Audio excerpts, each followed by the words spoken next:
ছিঁড়ে যাক শাড়ি উড়ে যাক লুঙ্গি, তুমি কি হবে আমার খেলার সঙ্গী?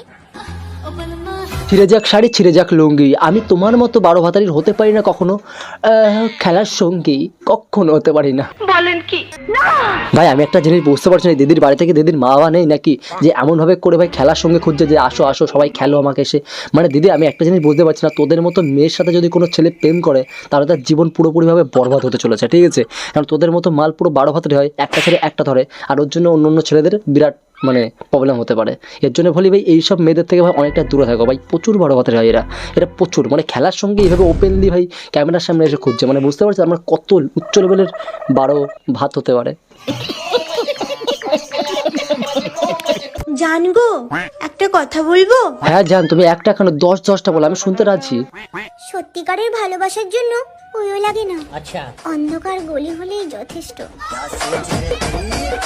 তুই দেখছি খুব ঝোপে ঝাড়ে যাওয়ার এক্সপার্ট হয়ে গেছিস না? এই বয়সে তোর ভাই দুধ খাওয়া বয়স, আর এই দুধ খাওয়া বয়সে তুই মিডিল ফিঙ্গার দেখাচ্ছিস আর বলছিস ওয়েও যাওয়া লাগে না, আমার ঝোপে ঝাড়ে গেলেই হয়ে যায়। মানে এতটা এক্সপার্ট হয়ে গেছে ঝোপে ঝাড়ে না?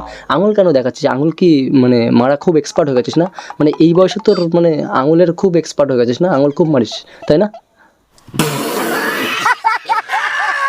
কি চিনতে পারছো না আমাকে? দরকার নেই, চ্যানেলটা সাবস্ক্রাইব করো দা বং রোড। আজকে আমরা এইসব বন্ধুদের দেখবো যাদের অল্প বয়সে পেকেছে বাল, এদের দুঃখ চিরকাল। ভাবতেই কেমন লাগে, একদিন আমাকেও কেউ লাগাবে, ইয়ে মানে সিঁদুর। ও তাই নাকি মামনি? তাহলে এক কাজ করো, তুমি আমার কাছে আসো, আমিও একটু লাগিয়ে মজা নিই। ইয়ে মানে সিঁদুর।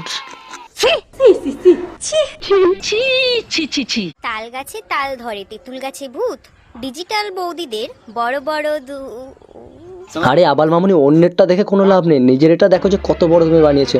নিজেরটা তুমি এই বড় বড় ডাব বানিয়েছো, আবার অন্যকে বলছো বড় বড়। হ্যাঁ বড় বড়, নিজেরটাকে কমাও তারপরে অন্যকে জ্ঞান দাও। মারো हमको जिंदा मत छोड़ो सालो।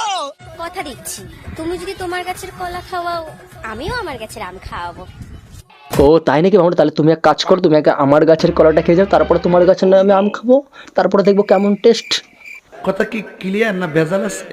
থুতু দিয়ে মারো গুতা, ঢুকে যাবে শুয়ে সুতা। এটাই হলো আজকালকার 12 ভাতারি ভাই, অন্য কিছু না পেলে এবারে থুতু দিয়েই মেরে দেবে গোতা। ওর জন্যই বলে এইসব মালকে যদি তুমি পছন্দ করো তাহলেই পড়াতে পারো, নইলে ভাই এদের থেকে দূরে থাকো, বুঝতে পারলে? নইলে ভাই থুতু দিয়েই কিন্তু গোতা মেরে দেবে, তারপরে তুমি প্রবলেমে পড়ে যাবে। আচ্ছা বাবু, একটা কথা বলো তো, তুমি আমাকে কি দেখে ভালোবেসেছিলে? সত্যি কথা বলবো, তোমার দুধু। বাইগান পোকা চোদা। আরে দিদি এক কাজ করো, আমার নাম করে আরো 10টা চর মেরে দাও, বুঝলে তো? শালা কত বড় হারামি রে ভাই, ওটা দেখে প্রেম করেছিস? শালা সারা বছর ওটা খাবি, ওটা খেয়ে বেঁচে থাকবি, এরকম একটা ধান্দা নাকি যে ওটা দেখে তুই প্রেম করেছিস ওর সাথে বড় বড় বলে? হ্যাঁ নারী শখ মেটে না যেমন এক শাড়িতে, ঠিক তেমনি পুরুষের শখ মেটে না এক নারীতে, ঠিক আছে? বাপ বোন, তোদের দেখছি খুব জ্ঞানদাতা, মানে এত জ্ঞানদাতা হয়েছো, মানে যে বয়সে তোমার দুধ খাওয়ার কথা সেই বয়সে তুমি বিয়ে করে খাট ভাঙছো। হ্যাঁ খুব মানে জ্ঞানদাতা হয়ে গেছো নাকি? আর তোমাদের জন্য বোন একটাই ডায়লগ, বোনু অল্প বয়সে পাকলে বাল, তোমাদের দুঃখ চিরকাল। সো হে গাইস, আজকের ভিডিওটা এতটুকু। এর মধ্যে সবচেয়ে কোন পার্টটা বেস্ট লাগলো এটা অবশ্যই কমেন্ট সেকশনে জানাতে ভুলবে না। আর তোমার ভাইকে সাপোর্ট করো, সাবস্ক্রাইব করে পাশে থাকো। এটা যদি ফেসবুক পেজ থেকে দেখো তাহলে অবশ্যই ফলো করে পাশে থাকো। আর চলো দেখা হচ্ছে পরে একটা নেক্সট ভিডিওতে, ততক্ষণের জন্য বাই।